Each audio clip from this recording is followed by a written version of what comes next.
here with three amazing women, Cher Jones, Brenda Miller, and Michelle Raymond. And we are excited to have you be part of this conversation with us. And if you're a part of this and you're listening in, by all means, please share the knowledge, ask your questions, ask people what's going on. I think people will really enjoy the conversation. So thanks so much for joining us today. My name is Bobby Amar. I am a motivational speaker by trade. For the last 20 years, I've done 1,000 keynotes across 4 continents. I've done 5 TEDx talks and declined 3 other TEDx talks. And I typically focus on personal branding and thought leadership. But now my new focus in 2024 is I'm helping people land a TEDx talk to elevate their thought leadership, their personal brand, and build their thought leadership. And that leads to more speaking gigs, more paid appearances, and it helps you double your business. That's what I focus on. And I'm just going to leave it to the other amazing people to introduce themselves, starting with who came into the room first. Cher, go ahead. Thank you so much. Really excited to be here. So my name is Cher Jones, and I help leaders and their teams build their brands at work for work. So it helps them build their careers, rocket in their roles, and also show up as incredible employee advocates. So that's what I do. I do it through training and coaching one-on-one with the leaders. And I'm really excited to be here. And the fact that you turned down more TED Talks than I've ever done in my life, which is like 0, but turned out that's pretty impressive. So we are definitely in great company today. So I'm going to pass it to Michelle below. Right, we'll work our way around. Sure, it's like the Brady Bunch. Exactly. Here's a story of a girl called Michelle J. Raymond who is down here in Sydney. So good morning from Sydney here. And I help people who want to leverage LinkedIn to grow their business, especially in the B2B space. So coaching and training is me as well. But for me, I can't wait to have this conversation today because we talk about individuals a lot having a digital presence. And I hope we get to talk about the importance for companies as well, because I'm starting to really see that in the B2B space that people are like, we've got to be online. So, and I know Cher and Brenda and Bobby, you'll have something to say about this as well. So a good morning from a very sunny and hot Sydney. I'm going to pass it to the opposite end of the temperature scale. Brenda Miller, over to you. It's like, and I'm like going for the baton over here. Okay, thank you. And it's like, we're of the same mind, Michelle, because I was going to start literally with temperature comparison and where the weather is. So here in Metro Detroit, by the way, I am Brenda Miller. Here in Metro Detroit, we are in this lovely, beautiful time of the year. I'm joking a little bit because there's like snow and cold, and today it's like there's rain on top of the snow, and it's like not quite freezing ice rain. It's just cold rain on top of wet snow, which is going to make a lot of smush and mush and stuff outside. At any rate, what I do is I specialize in helping job seekers, solopreneurs, and employees get a bigger slice of the LinkedIn pie. I'm a huge fan of Bobby Umar. Anytime he asks me to come out and do something, I go to him because Bobby has built with me so much social media karma that I feel like I'm forever indebted to him. And lucky me, when I heard Cher Jones and Michelle Raymond were going to be on, I was like, oh my God, it's the Cool Kids Club coming out today. So I'm super stoked to be here today, Bobby. And can I just give a quick weather report for Brenda? It's only going to be 100 degrees Fahrenheit. Wow. If I progressively go redder as this show goes on, it is warm already. Wow, that's great. I was going to say, thanks for mentioning the cool kids. I mean, because, I was mostly a band nerd, so going to hang with you guys is really good, so I appreciate that. And I also post at the bottom, if you have comments, we can actually share your comments in the chat. I'll kind of, someone like Rachel said, hey, Bobby, happy to be here. So put your comments down below, and if I see them, I'll be able to put them in let us know where you're from. Are you from North America, South America, Australia, Europe, Asia, Africa? Let us know where you're from. That would be great. And then, of course, we're going to, I'll talk about it, and below we talk about TLB Club. So Thought Leadership Brand Club is a membership community that allows people to grow their thought leadership brands through working on either personal branding or digital presence or relationship building, mindset, confidence, storytelling, and all that kind of stuff. And so we have weekly calls. We have a weekly Zoom call on Thursday where we do a training with guest speakers, people like Brenda Miller who have been there and delivered some really amazing stuff, which is awesome. And other people also have shown up to these calls, like Richard Moore and Julie Fox, and it's been a lot of fun. So you can come to that and see what it's all about and learn what the club is all about. So make sure you check that out. And that segues nicely into the topic of thought leadership. I started Thought Leadership Brand Club during the days of Clubhouse, and now it's a big part of what I do and certainly part of my brand. But I'll open it up to anybody who wants to go, unless, of course, you prefer me to like tag each person. And I know that some people prefer that. So let's start with defining thought leadership. What does it mean to you? Like thought leadership, I want to go to Brenda first. Oh, man, What does that mean to you? I was going to cheat off the other kids, like when they answered. I was going to repeat what Michelle said, but I was going to say to echo that what she said. Look at thought leadership as, do people come to you for knowledge? Like, do they see you as a leader about some topic or area, or do you have confidence speaking about that too? And I think for many people, specifically I'll say women, I think sometimes we struggle with like, I don't want to call myself an expert. I don't want to call myself a leader. But, if you have more knowledge about a subject than somebody else does, then you kind of are a thought leader. Like you become it by default. And I think you can name yourself that, or other people can call you that. But I think it's when people come to you seeking advice or expertise or insights based on a specific topic. I love that. How'd I do? Who's next? Let's keep going. I think you did great. And there's something I wanted to touch on based off of what you said, Brenda, is you can call yourself a thought leader. I know there's a whole the road of thought leadership that says it's icky to call yourself a thought leader.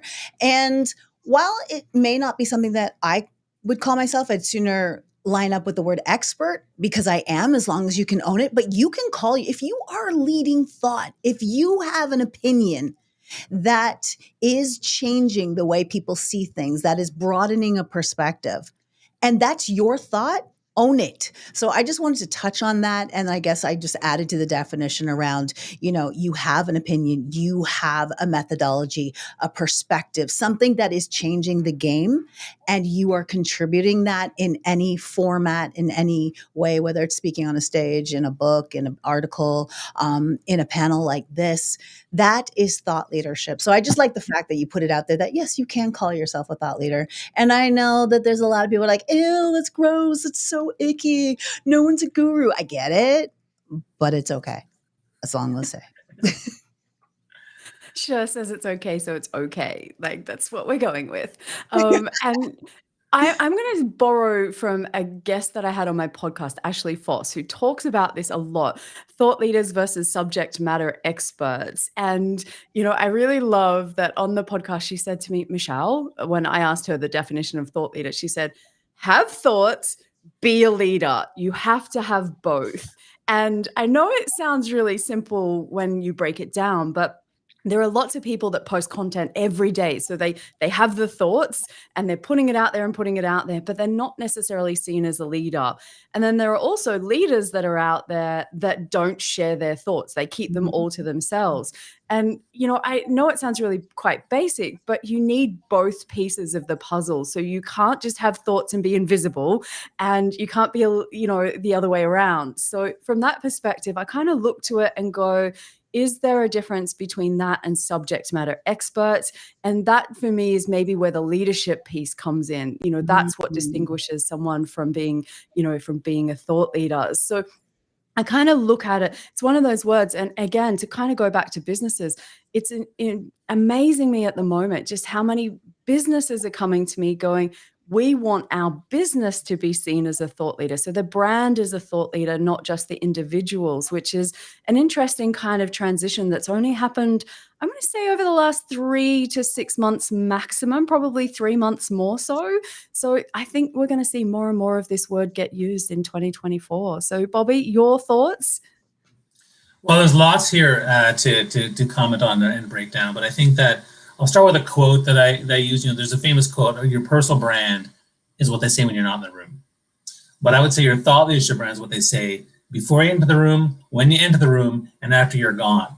It's because you're known. It's because everyone knows who you are and they trust you as the authority or expert in your field or whatever it is you want to talk about. So I think that's a big piece of it. So when I work with people on personal brand, like get clarity in personal brand, but now take that personal brand and elevate it to thought leadership brand level. So now everyone knows who you are, what you do, and they actually are booking you and signing you and hiring you to speak at the things that you want to do. So the stuff you said around expertise is good. And you also, the other thing I talk about too is like, there are people who typically have lots of connections and deep relationships and followers, but that's just influence. Does that make you a thought leader? Not necessarily.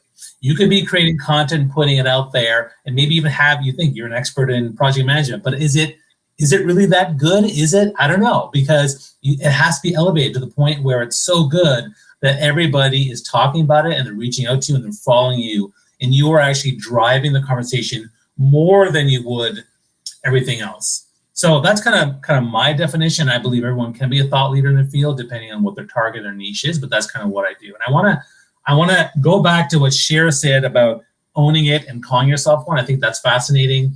This whole idea of calling yourself cool, or people call you cool.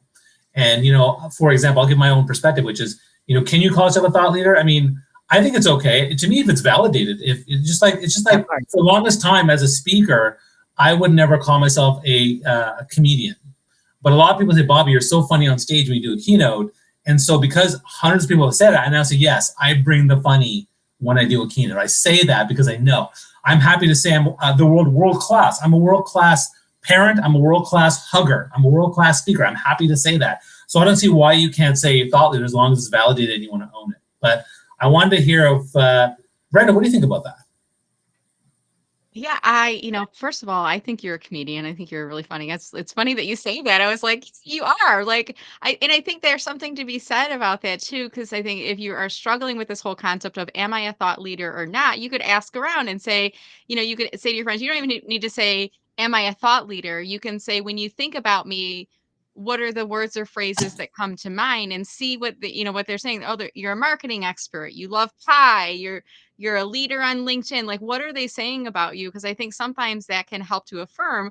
Like, I probably, like, when you say that, you're a comedian, I probably wouldn't say like that was one of the top 3 things I would say about you, Bobby, but I would say relationship building. I mean, for me, thought leadership is one of the keywords I would think about when I think about Bobby, because I think of the Thought Leadership Branding Club, first of all, and I think of your focus on this whole concept of thought leadership. So Bobby's doing a really good job. Follow this guy, because he's doing a really good job of what we need as consumers, right? We need to be reminded. You need to tell people, and then you need to prove to people why you're an expert in the areas that you're in. But again, I would say, if you're struggling with, do people see me as a leader? Like, ask around. You could do it on a LinkedIn post. You could do it in a poll. Think about, what are the 3 words and phrases that you think of when you think of me, and see what people say about you. And you might have some ideas right there. I love that. And see, it's funny. I thought about the whole. We're working on your brand right now, Bobby. We're going to talk about your brand.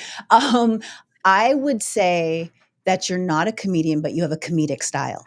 You're a thought leader. And so to I guess to touch on to what Brenda was saying is like, that's not what I think of first, but you're definitely funny, and you are a comedian in that sense. But I think you have a comedic style of teaching, and you're funny, but there's depth to you. And so that's just my thought in thinking that. But I think that I love how the definition got clarified as we went around the circle and just built upon that, because there is that difference between influencer and thought leader. And I saw that comment come up earlier. And then there also is, I love what Michelle said around the expert versus thought leader. Right. And then I think that we're all also touching the fact that you can't just call yourself something. Well, anybody can call themselves something, to be honest. But where's the proof? How do you validate that? Where's your credibility? Are you putting it out there? Because then that will determine whether people believe it or not, or adopt it or not, or they're looking at you like it's an icky thing. And usually it's an icky thing because it's not validated. So I think that's what people have to keep in mind. But I also, from the other side of the spectrum, I know we're talking a lot about thought leadership. Not everybody's a thought leader, and that's okay too. You can be an expert, and that could be your path, and that's fine. And not everybody has to have this like huge brand where you are coming to the stage. But those who do, you got to put the work in.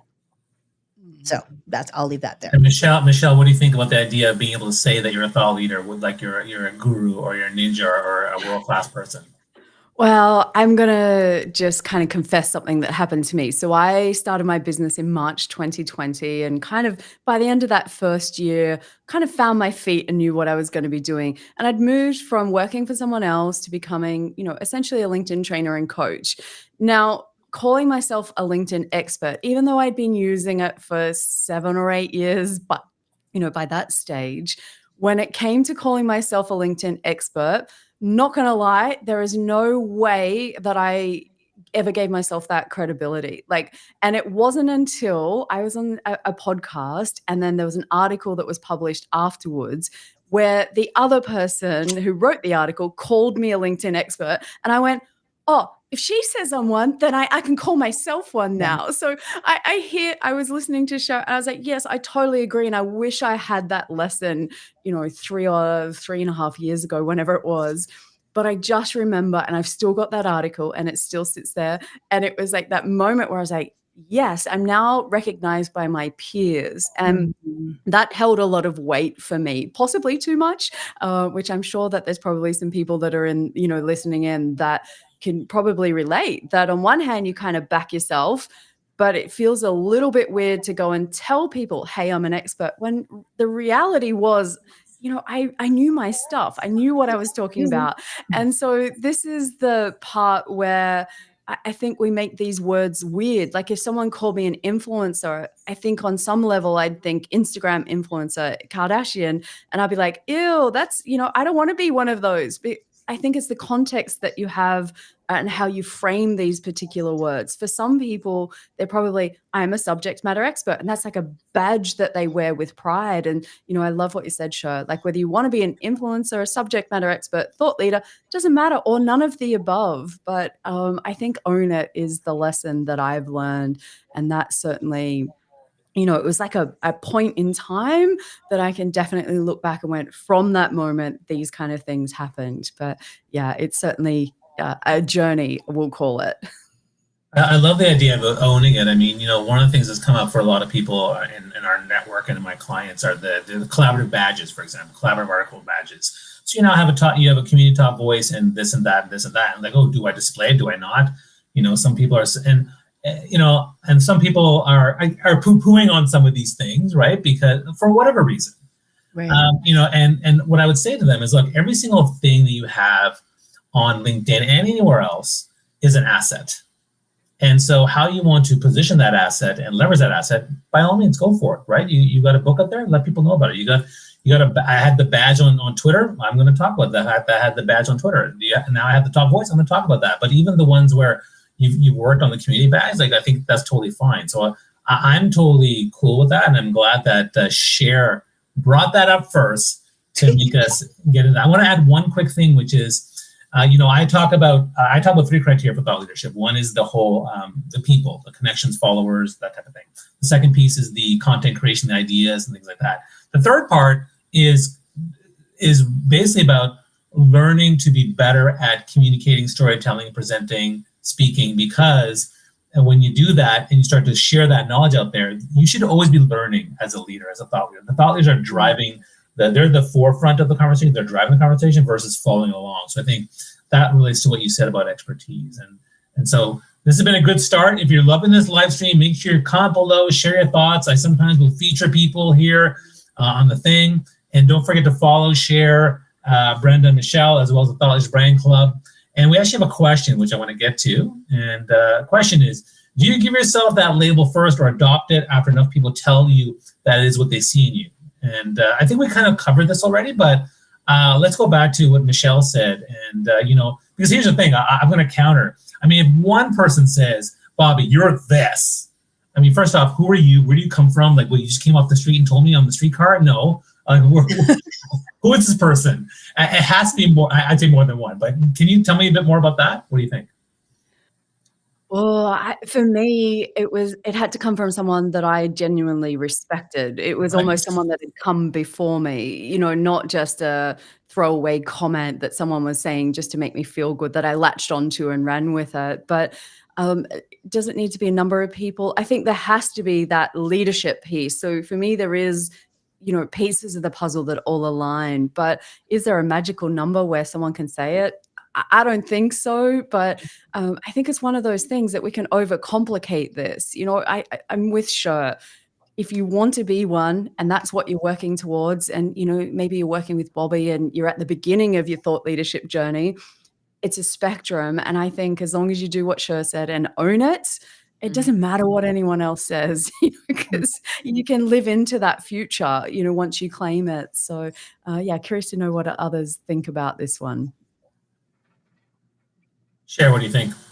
So the interesting thing, I think what's really important is like the part of claiming it means that you're proving it. You are providing proof of thought, right? And and the thing is, there's always going to be someone, you wouldn't be a good thought leader if someone didn't disagree with you, right? Because there's more than one way, there's more than one opinion, there's more than one perspective.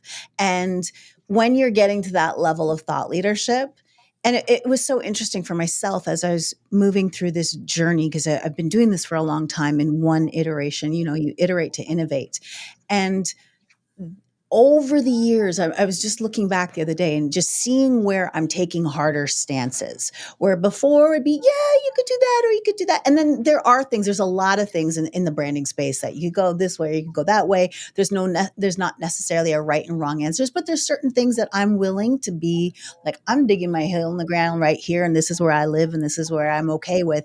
And I know that I know a lot of people may disagree with certain things, but then I know other people will follow. So going back to the Michelle thing, it's someone's willing to follow what you're saying and believe in you, and believe that your advice can help them. You are impacting them in some way. And I think so it's like this combination. You can't just, it's not like a name it and claim it thing, right?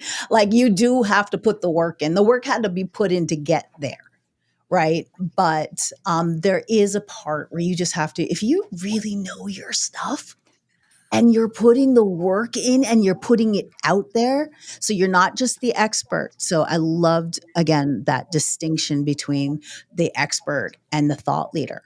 It's like you're putting it out there and you're okay with that. You're leading people, not just keeping the knowledge to its contained area where it's being applied. Can I offer something to change gears on this a little bit? Yeah. Or just add another slice. It's almost like the kaleidoscope. Another Let's slice of change it pie. just a little bit. Let's think about the people that call themselves thought leaders, but thanks to LinkedIn, we can look them up and see.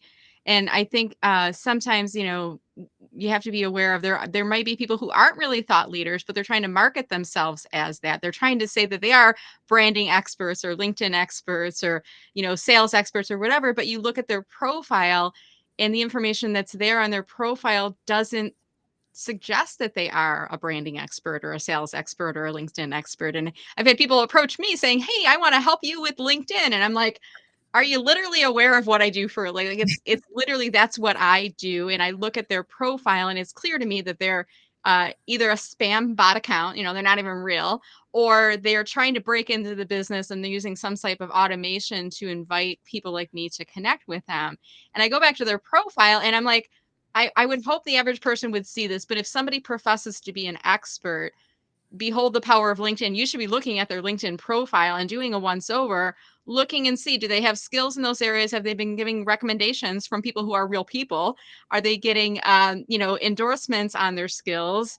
Do they have activity, both posts and engagement within their network that illustrates what they do in terms of their expertise? So I think it's kind of like the beware of the thought leader who may not be a thought leader type of perspective. I don't know if any of you want I to want add to to jump that. in on this because I'm so hungry. I know Michelle has something to say too. So sorry, Michelle. I just wanted to jump in on this. Okay, so I've been saying it for a long time. A lot of people are 2 clicks deep, but now they're 2 prompts deep. So they kind of look like they know their stuff because they have some posts. I could tell a chat GPT a post a mile away, right? So like I can tell that, and anybody can sound like an expert in Word, right? Anybody can sound like an expert, even in a quick video if they've had ChatGPT create them, a video script or whatever. But what people need to look for now is forums like this where people can apply their knowledge. So applied knowledge to me equals more thought leader. Like it's more evidence. There's more proof because anybody these days can sound like a thought leader. We saw that even before ChatGPT, and I love ChatGPT.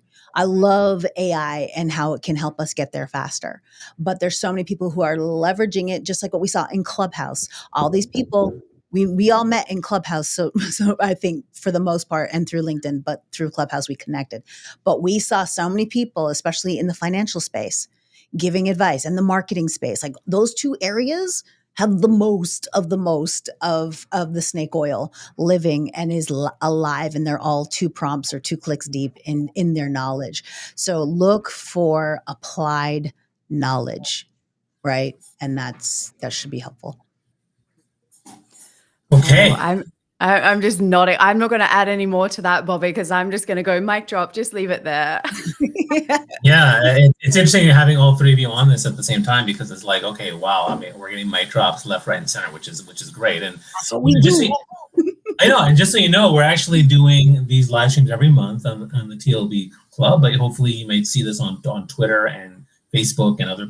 And I've done Instagram, but I realized Instagram, they prefer to do it like the portrait mode, which I didn't do, so it's not looking great. So unless we all like go over here, hey, and say hello. But Okay, go that way. Yeah, there we go. We go like that. That'll work because it's squished in the middle. But anyways, but we're doing these every month, and so next month we're doing AI, ChatGPT, and other AI tech tools with Darren Gibb and Joshua Lee, and we have some other people coming up in the future, including Richard Vanderblom, Liam Darmody, Hannah Morgan, some really awesome folks. So make sure you follow the Thought Leaders Brand Club and the company page and learn about what we're doing. I want to move over to digital presence. So, I think digital presence is something that we think about from company standpoint, but also from an individual standpoint. And I think during the pandemic, a lot of people came to me and said, Bobby, I need to work my digital presence. I got to think about what's out there. I think I'll just kind of open up the discussion and just talk about the importance of it, and maybe, one kind of key tip that you would give. And let's start with Michelle, focusing on companies. What would you say would be why is it important? And then, what would be, a key point to make for them to help them out? Look, it's this simple. If you don't own the space online, your competitors will. And I can assure you that if you give them a head start, unless you've got a massive budget to go chasing them with ads and the like, you're never going to catch them. And this is the thing. It's like, don't let your competitors take over your space. And we're starting to see that with B2B businesses who have relied on traditional selling methods. That's where I come from, 20 years in B2B sales. Go knock on the doors, go out for lunches, these kinds of things. They've all gone out the window. People have changed. The B2B buyer has changed. What do we all do when we want answers? We jump online, Google, LinkedIn, wherever, type in a question, get our answers online. So, pretty much all the research says that anywhere from around 70 to 80% of that buying decision has been done before they even reach out to someone. And how is it being done? All online. And so it's just not even an option. There's, more research that says that B2B buyers are looking for no sales interaction. So they don't even want to talk to a salesperson to buy. And we're not talking $20 purchases. This is up to $500,000 purchases. So if you think that because of your own personal opinions on social media, you think maybe it's just people bragging or sharing all their personal stuff or whatever preconceived ideas you have about why people shouldn't be on, socials or, just digital in general, you are going to get left behind, and that is going to cost your business because it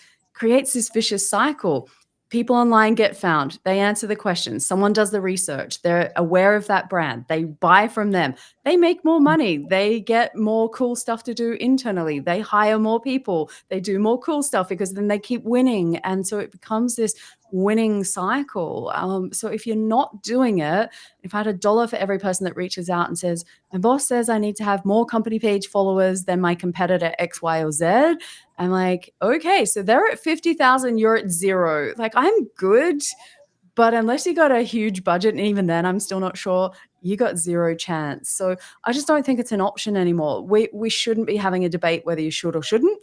it is just do not get left behind is my advice. So yeah, I'll drop that there because I will get pretty passionate about this one. So Yeah, and let me segue to Cher because I know she talks about personal branding in the workplace and things like that. So when you think about that, you think about the company versus the individual and the importance of digital presence. Kind of, what are your thoughts around that?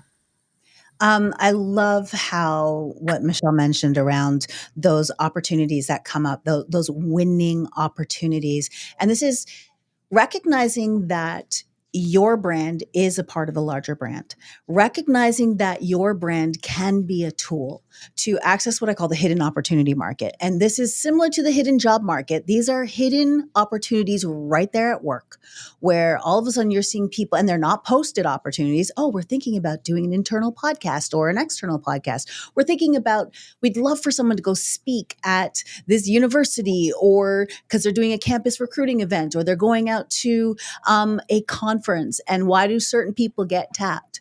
Well, it's because of their digital presence. Their digital presence is, you want these superstar advocates where really what that is a presence where you are repping yourself well, but you're also repping the company well.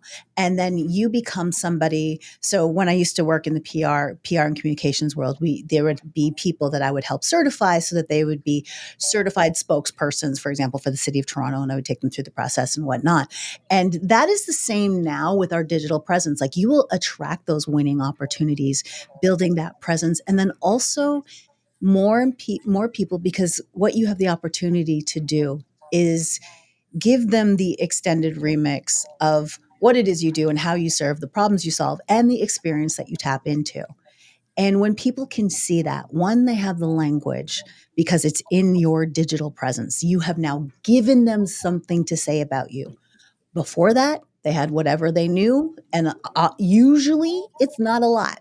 They can tell people that, oh, she's an awesome person to work with, but you can actually give them the language to advocate for you. So that is your opportunity there. And there's so many places beyond LinkedIn. So if you're part of a professional association, you probably have a profile somewhere. If you are even internally at work, you have, especially for larger enterprise companies, they have internal profiles where people can look you up. And most people don't take advantage of that. Let your profile articulate what you bring to the table, the problems you solve, the experience that you lean into. And then on LinkedIn, it's like your presence then can show people what you do so that they can reset their expectations and imagine you doing the things that they need you to do and the things that you actually want to do. And I love this comment from this fellow named Steve Worthy, MBA. I love that own that space. It looks like he's very supportive of our conversation. Yeah. Any idea why, Cher? Oh, geez, right? I know. Well, I'm here in foggy Toronto and he's in nice Georgia, but that's all good. But I appreciate the support all the way out here. I love Steve. This is great. All right, thank you, Steve. Isn't it? Well, let's go to Brenda Miller. Brenda Miller, your thoughts on digital presence? I know that you help a lot of people with LinkedIn and building the digital presence there. For people who are like, nah, I don't get it, or I don't need this, or those naysayers. I mean, obviously you can't convince everybody, but what would you say to the people that still don't get it or don't want to do it? Yeah, that's a great question. This is what I tell them, Bobby, if you are active online or not. And I'm going to focus on LinkedIn because that's Yeah. kind of my core area of expertise, marketing and LinkedIn, I would say. But what I tell people is you can be on LinkedIn or not. You can have a LinkedIn profile that's filled out and optimized for your ideal target audience or not. You can have a LinkedIn profile that looks like you're looking for a job and you're not looking for a job. And maybe that's what's holding you back. Or you can lean into it and you can build your digital presence to help you even if you are inactive. And I've been using this analogy lately. This might help people. Back in the day, we had phone books. We had the white pages, we had the yellow pages. And if you wanted to look up and find people or businesses, you had to use the yellow pages and white pages. Then all of a sudden one day there was this thing called the internet. And you had to go on the internet and you had to find a company website. And the companies that didn't get a website, over time, we would kind of question, is this a legitimate business because they don't have a website or not? Nowadays, what people do especially in the professional space, is they look you up online. And they may not look you up on Instagram or Facebook or Twitter for various reasons, but they will look you up on LinkedIn. There's a good chance they're going to look you up on LinkedIn if they're going to do business with you, because they see it as a reputable professional networking site. And really, what I think they see it is a reputable professional directory. So think about it that way. Is your directory posting filled out? Is it accurately representing you and who you are as a representative of your company, if that's the case, if you're an employee of a company? Or if you're in career transition, is it clear to people what you're looking for and what you offer to your next employer? So have a digital presence or not, but I think people are going to look you up there anyway. So why not tell the story that you want to tell people by building out your digital presence? That's my take. No, I love that. I love that. And I think for me, one of the things I'm a big advocate for is multi-platform digital presence. Thought leadership, like if you look at the thought leaders out there, like let's say Brené Brown or Simon Sinek or Gary Vaynerchuk, they're not just on one platform. They're on multiple platforms, and they're getting their message out there because you don't know who's going to be where. I found from my own personal, my big three are LinkedIn, Instagram, and Twitter. Yes, I'm still on Twitter because I'm getting business from there. Why would I leave if I have a huge influence of 500,000 followers and I'm getting business? I'm not going to leave. I'm going to fight the toxicity, but I'm going to and spread positivity. But I'm building business there, and but I'm also I'm dabbling in TikTok. I'm dabbling in YouTube Shorts. I'm dabbling in Threads now because you never know who you might find from those things. Now that said, it can be overwhelming for folks, but most thought leaders build a broad digital presence everywhere. Now, I'm not a machine like Gary Vee, and I can't put down 4 pieces of content every day or all that kind of stuff. But I focus on a primary. So basically, what I do is LinkedIn is my primary place. So the video that I post on LinkedIn, I'll then repurpose that on Instagram. I'll share it on Twitter. I'll put it on YouTube Shorts, and that's kind of what I would do. But for LinkedIn, it's kind of 80% of my attention. And of course, now that I got the top voice, I feel a bit of an onus responsibility. And I can't even tell you how I deal with it. It helps with your mindset. Like, okay, now I guess I have to be more responsible with my stuff. This morning I did a post about my weight loss challenge because I started it beginning of January. I'm halfway through, and I was like, oh, am I allowed to post this now? Like, I don't know. Like, will LinkedIn be mad at me? I don't know. But I posted anyway because I was like, I don't care. I got to do this. It's important. So I'm thinking about these. Before you got here, right? So before you got the blue, you were posting that kind of stuff anyway, so they recognize. Well, yeah, no, exactly. So I'm so 80% of my time's on LinkedIn, and then the rest of it is other places. So I'm really a big advocate for that. I know a lot of people are not, or they pick one place. Either start with one, or I would say start with one and then add 2 other with that where your target audience is. So that's kind of my take on digital presence. Any thoughts on that? Do you call it X? I was going to jump in and I wanted to ask you, but I'm like, you're still calling it Twitter. Do you call it X yet, or do you call it Twitter? If I want a toxic masculine, overlord to make me call it X, then yeah, I might be one of his followers, but I'm not. So I'm not going to follow it. There's so much background behind that, and how he actually took the website away from somebody without their permission, and he wants to call it this crazy name. It's Twitter. It's always going to be Twitter. As far Facebook's doing Meta. No one says, "Oh, hey, check your Meta feed." No one says that. They say Facebook. Right? But it shows you the impact of personal brand and company brand, how they impact each other. They are not individual, and I think Elon Musk is the perfect example. He says something, it impacts the brand, and vice versa. So we see that in companies all the time. So there's no longer this individuals over here as employees and companies over there. They have to work together. And I think this is where, Cher and I are especially aligned, is that we have to bring these pieces together. But Bobby, can I ask you a question? Is it okay? Is it okay to not want to be a thought leader? Because I struggle with this one, right? Like, I wonder, do my clients expect me to be more a subject matter expert, or am I a thought leader? I don't know about this one. And maybe it doesn't matter. Maybe I just keep being me and doing my thing. But I just wonder what's the difference from my client's perspective? Because that's why I'm doing this stuff. So I don't know. Do I need to be a thought leader? Yeah. So what I would say is that thought leadership can also be within different platforms and different subcultures. So for example, you can be a thought leader in the author space. You can be a thought leader in LinkedIn only, and that's fine. You don't have to be a thought leader across the board. For those who want to be a global thought leader or want to, attract people from other types of places, they can. But you can also build thought leadership even just from one platform. There are thought leaders on Pinterest. I have a colleague, she has 4 million followers on Pinterest.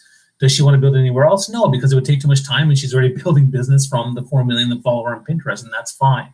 So I think it's something. I think we all have leadership. Thought leadership is something that you aspire to and you build, and you can build it if you want, but you don't have to if you don't want to.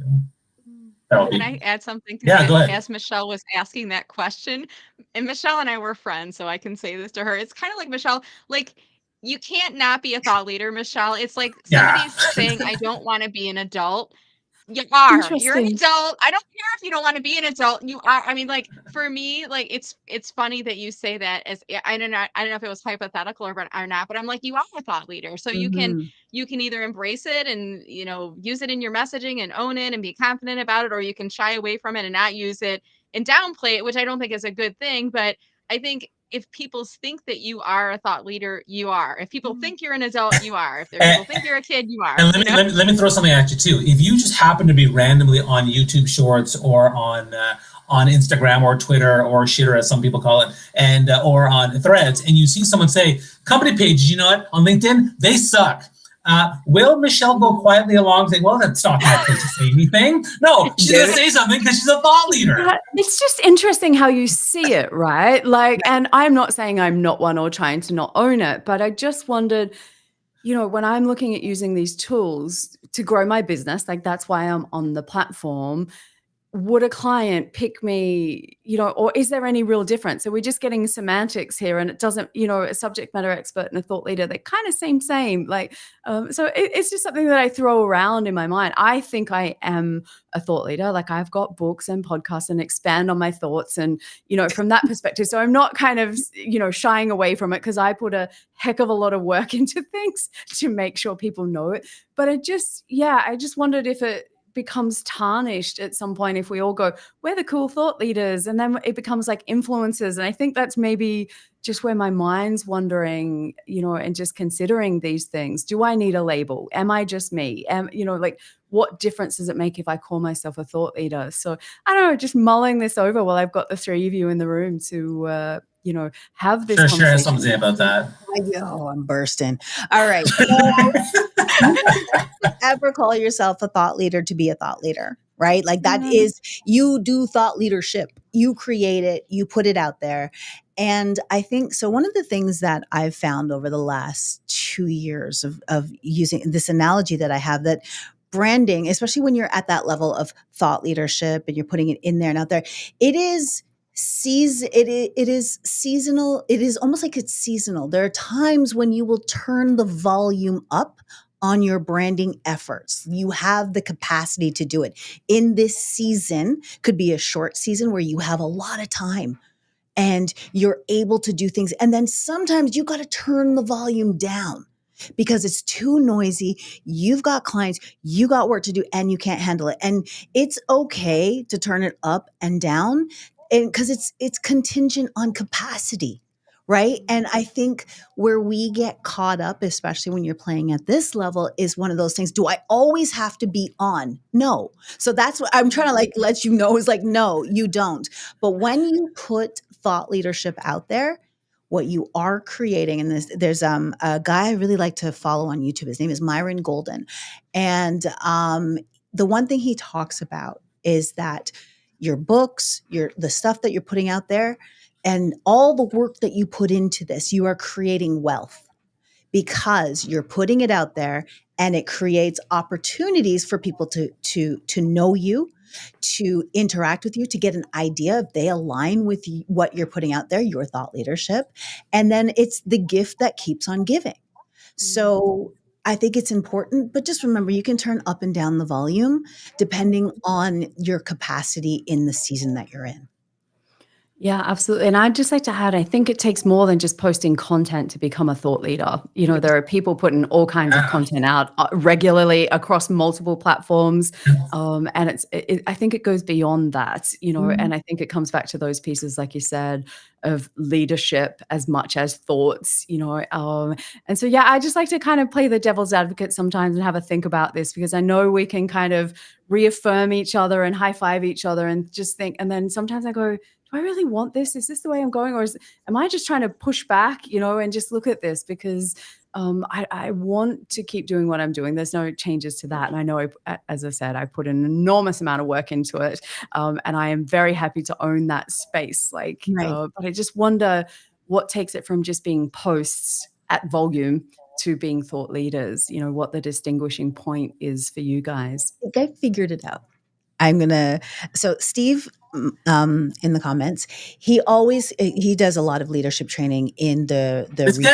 guy, this handsome fella, That guy? this handsome guy. Okay. And when he That talks guy. about- yes, that guy. And what he talks about a lot is about having an opinion. And I think that might be the difference between expertise and thought leadership, is you have an opinion, because a lot of people can be experts, right? Where thought leadership, I think in order to be a leader, you have to have an opinion, right? Because that's what people are following. People are learning from your expertise, but they're following your opinion. They're following your way. Like, this is the way, right? Like, and I think that also might be the distinction. And then how you put your thought leadership out is how much wealth do you want to create? You go into Bobby's program, you learn how to put your thought leadership out there. You're creating more opportunities to create wealth. But I think that even within a company, even if you're not putting out a lot of content, but you have a way, you have an opinion, you have an approach that is built off of your expertise. I think that might be the distinction. Well, the big difference between subject matter expert is that you're an expert in the moment, in the situation. A thought leader is an expert, but it's someone who's known, someone who's followed, someone who you gets cold called emails and DMs about their expertise because they're so well known. But then they might find out you're a subject matter expert in that area, but it's already a well known thing. And plus, the other thing is you have a platform. You're all standing on the Milk Creator soapbox, and you're telling everybody in the schoolyard or in the business conference, here's what I do, here's what I believe. And I think that's a big part of it, for sure. We have some people asking questions, but I'm not sure if we want to get some of these, but here's one I thought. From Yermi, how do you feel about Twitter versus Facebook? I mean, those are, this is mostly on LinkedIn live stream, but we are on Twitter, we are on Facebook.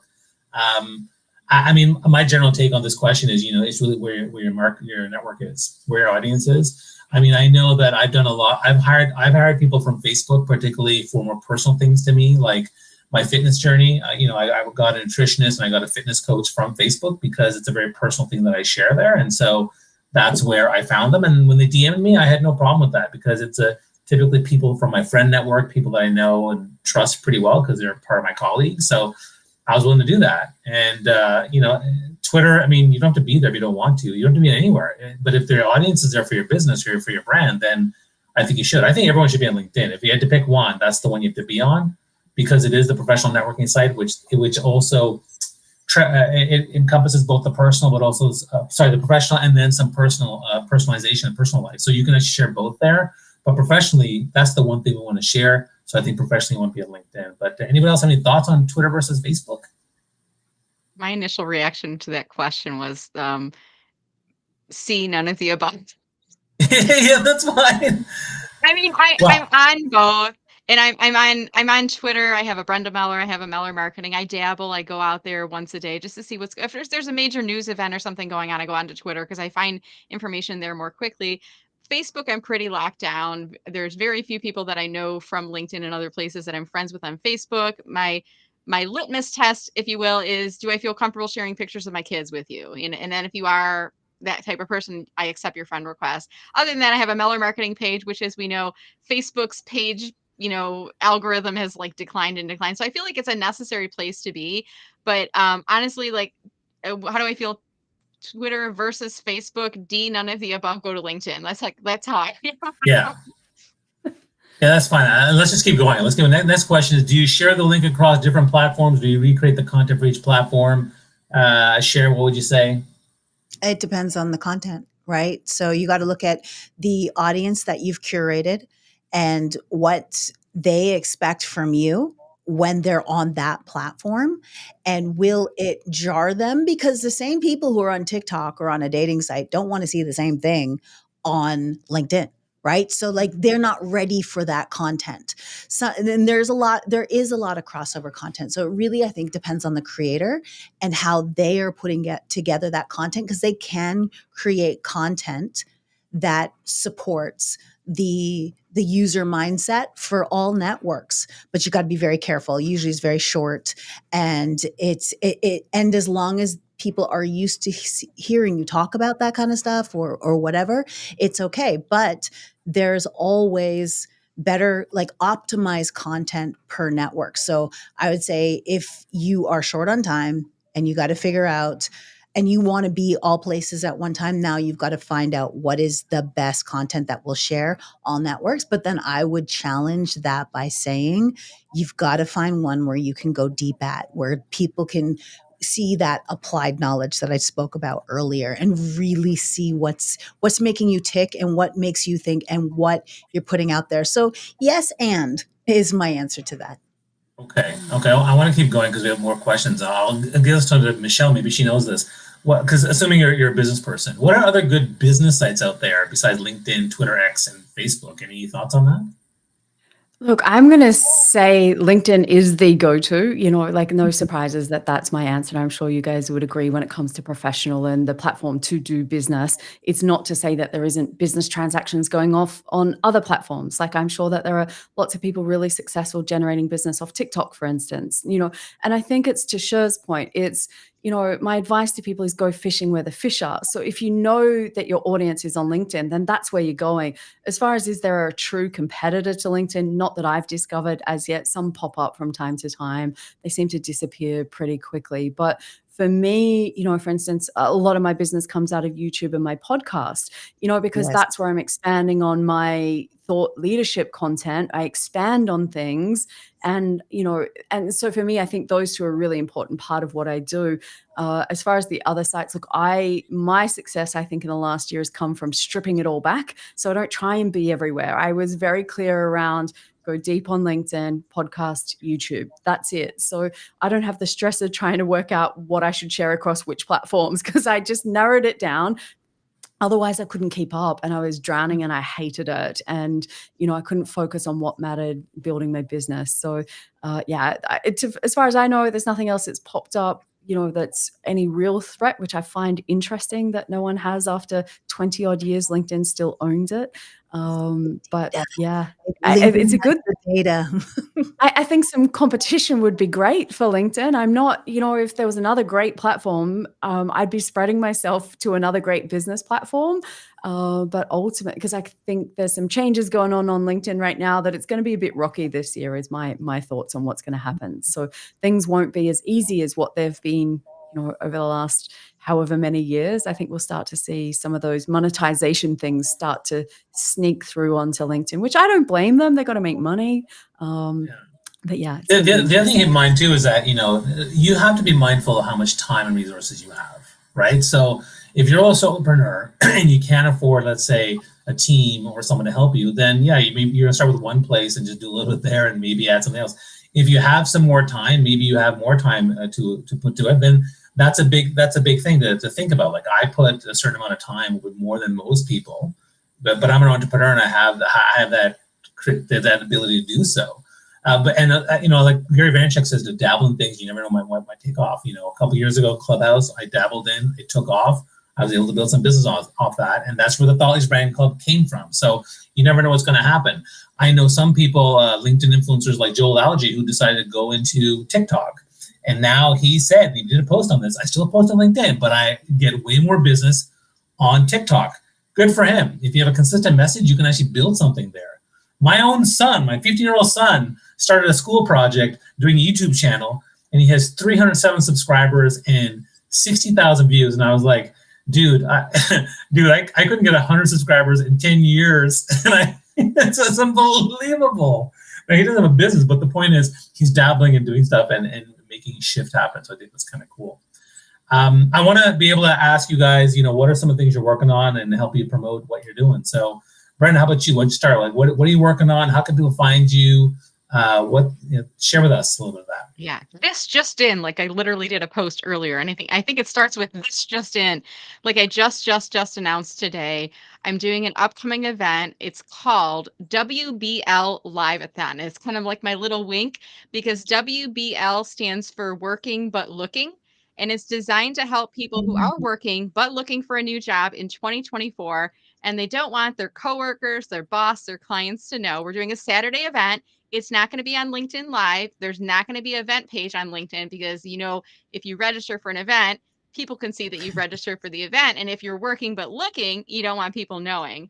And I've got an all-star lineup. I think I've got 18 total speakers, individual solo talks, some panel discussions, everything from should you quit your job to creating a side hustle while you're looking for your next full-time job to topics that are really relevant for people who are experience rich, which I deem to be age 40 plus, 50 plus, 60 plus, which is a very unique segment of our population, have a lot of strengths to offer, but may have some challenges as well. So if you want to learn more about that, you can go to my website, mellermarketing.com/WBL24, or just go to my LinkedIn profile. It's going to be all over the place in the next few days. Awesome. How about you, Cher? What's going on? What are you working on? How can we help you and support you? Okay. Yeah, so it's just continuing to go down the path of doing my corporate training, and as well, I'm working on a book. So that is something, and I'm going to be issuing an audio book before the actual book. So it's going to be like a tease to that. So definitely get on the list for that. And just a lot more in the training space and helping teams build their brands at work for work, both at a team brand and their individual personal brand as well. So it's really exciting, and just excited about the work that I'm doing. And of course, podcast coming up very soon, and that's called Your Brand at Work. Nice. And, it'd be fun to have, like, if we all had audiobooks, we could actually do the audio for each other's books. So, I could be your voice, you could be Michelle's voice, Michelle could be Brenda's voice. That'd be kind of fun. Ain't it crazy? Yeah. Michelle, how about you? What are you working on? What's going on? How can we support you? Look, I am working to help anyone that has a company page that's flatlined and you do not know what to do, then reach out and ask me about my audit and strategy services, because you'd be surprised that with a bit of tinkering, we can get that thing started again. So, but the cool thing that I'm running just this month, because everyone thinks I'm crazy giving it all away, I have a 30-day LinkedIn profile transformation challenge going over on YouTube. 30 videos that break down all the different ways that you can update your LinkedIn profile. All you need to do is go to the search bar and type in @MichelleJ.Raymond, and it will pop up as one of the playlists. And yeah, the feedback is that, people think I'm a little crazy giving it all away. So before I change my mind or get it changed for me, jump over there. You can jump in at the beginning, watch it. There's nothing you need to do except basically subscribe to the channel, turn on your notifications, no email addresses, no follow-up. It is yours. It's my gift, because I'm teaching myself planning and accountability this year. So it's my gift to you is teaching me how to do those two things. So jump in while it's still there. I love that. And for those of you who know me, like, I run the Thoughts Brand Club, which hosts these live streams, which hosts weekly trainings every Thursday at 4 p.m. You're more than welcome to come by. You can meet me. You can meet the other speakers. The thing we're talking about this Thursday at 4 p.m. is actually video testimonials, how to actually do them, how to actually get them, and how to make them stand out and be really awesome. And then, of course, I'm a TEDx guy. So now my focus is I did a 5-day TEDx program. There was 40 people there. It was great. But now we're going to do a super workshop, basically all the content we did in the 5 days, but in one day. It's going to be on February 8th. If you want to be part of that thing, just DM me. We don't have the event set up yet, but that's going to be a big thing I'm doing. And then, of course, that's going to feed into the big TEDx Mastery Intensive that I'm launching end of February. So that's a big that I'm doing. So pretty excited about that. I want to thank you guys for coming here. Like, I don't know how much time you guys have, so I don't want to, we had the hour, so I could talk to you guys forever. I'm very fond of all of you. And a little funny update. The Instagram thing we had, it got canceled. It was removed by Instagram for illicit nudity content. So I don't know whether like All someone's right, who did forehead it? came in. I didn't see it, but and who did it? Must be my green screen. I have no idea what happened. That's so Wow. crazy. That is crazy. That is crazy. So I mean, but look, here's the thing: we dabble, we try, we experiment, we do different things. You never know what's going to happen. And I want to add one more thing about digital presence and thought leadership, which is we are all on rented space, rented Yes. land. And so I've had a friend at a business on Facebook got locked out. I had a friend on LinkedIn who got locked out for 2 months. My partner, Amanda, got locked out of Instagram and start all over. So you want to make sure that you have something where people are going somewhere that you own, on your website, on your newsletter, whatever that might be, so that they know where to find you, they can access you, because that's a big part of business too. So definitely leverage the tools the best you can, but also try to get people off these sites into your communities. I think that's incredibly important. Any other final thoughts from you guys on the topic today? Thought leadership and digital presence. I just appreciated the opportunity to chop it up with you guys. And so thank you so much. This is everybody, you know what? You do this. This is stuff that is game changing. It's life changing. It literally, your thought leadership is wealth creation, because it's creating opportunities that you couldn't do outside of that without it. So create it and you'll see what will come up for you. And there's so much more to wealth than just dollars and cents, but opportunity wealth, visibility wealth, which all actually leads back to the dollars and cents. And I'll go one further. Those opportunities allow you to meet up with people. So being a thought leader on company pages allows me to speak at Social Media Marketing World in San Diego next month. And then I'm off to Denmark in June as well. So I've got 2 speaking opportunities. But next month, I get to meet the fabulous Brenda Meller as part of my trip to the US. And so there's so many opportunities. You get to meet like-minded, amazing people like the people I'm sharing this stage with. So, and I don't think that the power of community can be underestimated, because that's where the true power comes from, when you're on these platforms and creating your thought leadership and your digital presence, as we've been talking about. So I am counting sleeps now, just saying, just putting it out there. I would be too. I'll give a final thing too, and I'm super excited about meeting Michelle too. But I'll give a final thing for those people that are watching. If you have not yet posted on LinkedIn this week, this month, in the past year, grab a screen capture. Like right now, grab a screen capture of the 4 of us. Take that picture and post it on LinkedIn and go and say something like this. Just watched an amazing panel discussion about thought leadership and the importance of digital presence, featuring at Bobby Umar, at Cher Jones, at Michelle J. Raymond, at Brenda Meller. And here are 3 of my top takeaways from that. That's the path to thought leadership. You ready? start by sharing things that you learned from other leaders, and you tag them in. You create that social media karma. It's a super easy tip to do.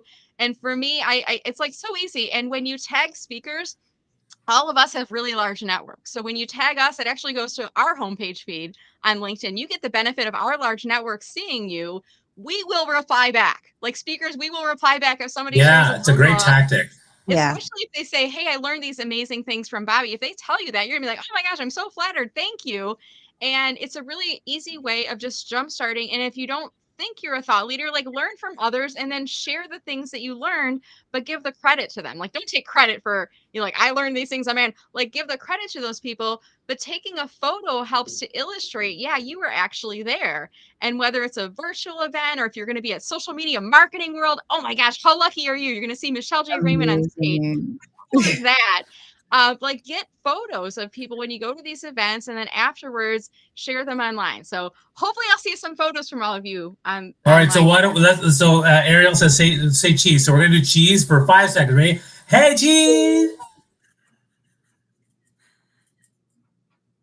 And boom! Hopefully you got that. It's like, hang on. And you can see my glow is starting to happen. So we're getting warm now. So yeah. I do not feel sorry for you, Michelle. My hands have been numb like for 3 weeks right now. They're just like they can't thaw out at all.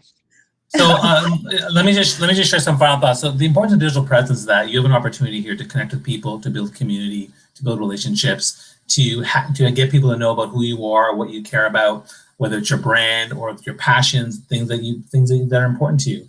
I posted today on LinkedIn and Facebook and Twitter about my health journey. You never know who someone's going to connect with that and be inspired by that, because the truth is 90% of people don't actually say anything. They just read and consume, and eventually someone will respond to you and say, wow, I was inspired by what you said. So that digital presence is important. Secondly, thought leadership is a chance for you to elevate who you are and your ideas so that you can create that influence, create that impact.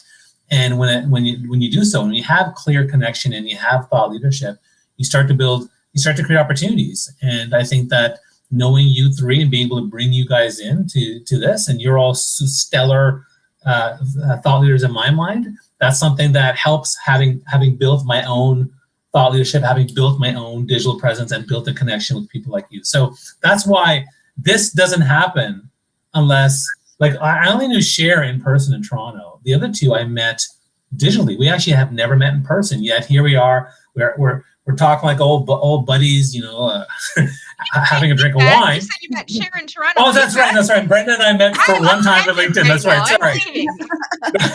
That's right. So, but Brenda and I built our relationship digitally, and then we saw each other this past summer. Michelle, I'd love to meet you sometime too. So I'm doing what I can to get down under that in Australia. That'd be amazing. But thank you so much for being guide. Yes. So thank you so much for being here. If you have further questions, follow these three. I've put questions in the chat box. Tag us. Make those posts like Brenda said. And again, be sure to check what the Thoughtless Brand Club is doing. We love what we do, and it's a great community of 50 people in our membership group. We're looking to get more members, and you get a ton of stuff for a ridiculously low price. It's less than what I charge for an hourly rate, but you get the same price for a year of all the stuff that I do. So hope you can look that up and let me know if you have any questions. So thank you, Cher. Thank you, Brenda. Thank you, Michelle. Have a wonderful, wonderful day, and we'll see you guys soon. We're going to end the stream now. Bye. Thank you. Bye.